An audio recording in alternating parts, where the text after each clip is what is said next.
গভীর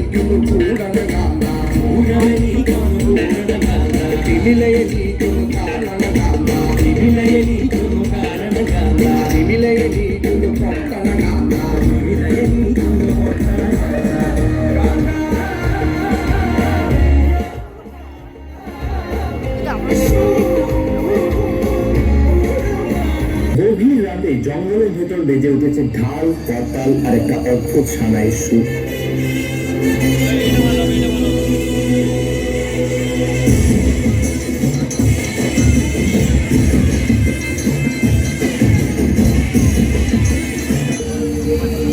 মণ্ডপের চারপাশে গোল করে দাঁড়িয়ে আছে গ্রামের সবাই, চোখে ভয় এবং বিশ্বাস একসাথে নিয়ে এক দৃষ্টিতে তাকিয়ে আছে মাঝখানে দাঁড়িয়ে থাকা এক নর্তকের দিকে। নর্তকের মুখে হলুদ রং, গায়ে খেজুর পাতা দিয়ে তৈরি একটা অদ্ভুত পোশাক। বাদ্যযন্ত্রের তালে তালে কাঁপতে শুরু করেছে নর্তকের শরীর, আর কিছুক্ষণ পরেই নর্তকের শরীরে প্রবেশ করবেন স্বয়ং ঈশ্বর। দেখাবেন এক অদ্ভুত নৃত্যকলা, আর তার সাথে আশীর্বাদ করবেন গ্রামের সবাইকে।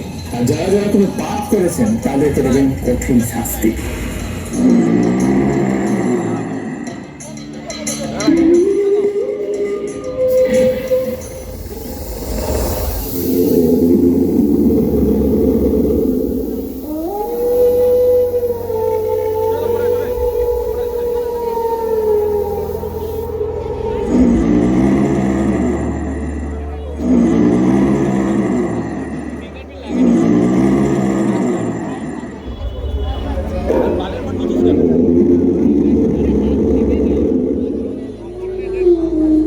এই জায়গা, এই জমি, এগুলো কিন্তু গ্রামের লোকের নয়,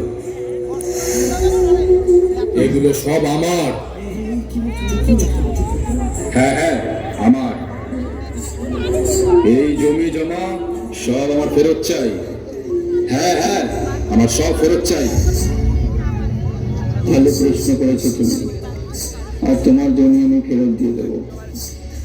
জমি তোমাকে ফেরত দিয়ে দেবো, গ্রামের লোকের জমিও তোমাকে ফেরত দিয়ে দেবো, কিন্তু তোমার পরিবারকে আমি যে শান্তি দিয়েছি সেই শান্তি, সেটা কি তুমি আমায় ফেরত দিতে পারবে? আচ্ছা, তাহলে তুমি এটা আমার জন্য করতে পারবে না? ঠিক আছে, তাহলে আমি কোর্টে যাব। তুমি কোর্টে যাবে, যাও। এই ভূমি আর এই জমিদারি, এটা হচ্ছে গ্রামের লোকের।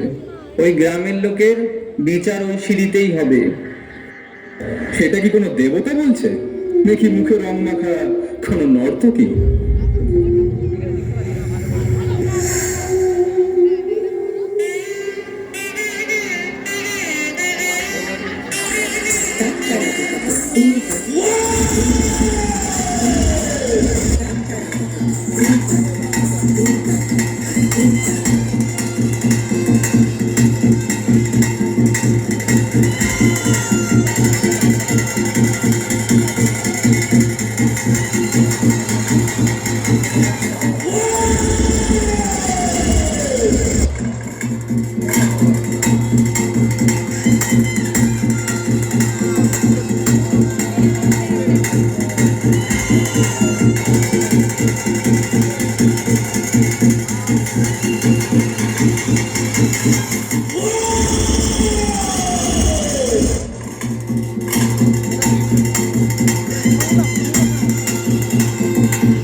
যে আলোতে সব স্পষ্ট হয়ে যায় সেই আলো, কিন্তু এটা শুধু আলো নয়, এ হলো একটা দর্শন।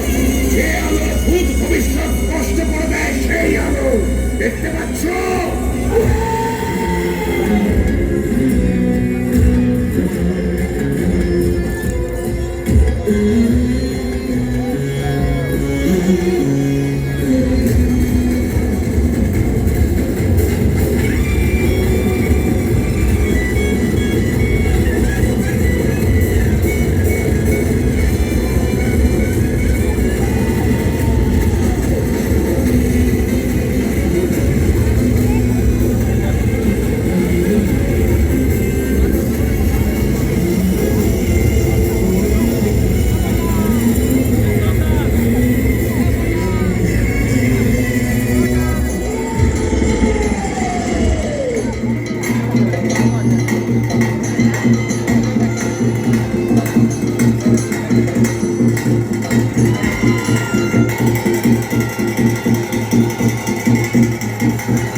আসলে সত্যিই কি কেউ আছেন?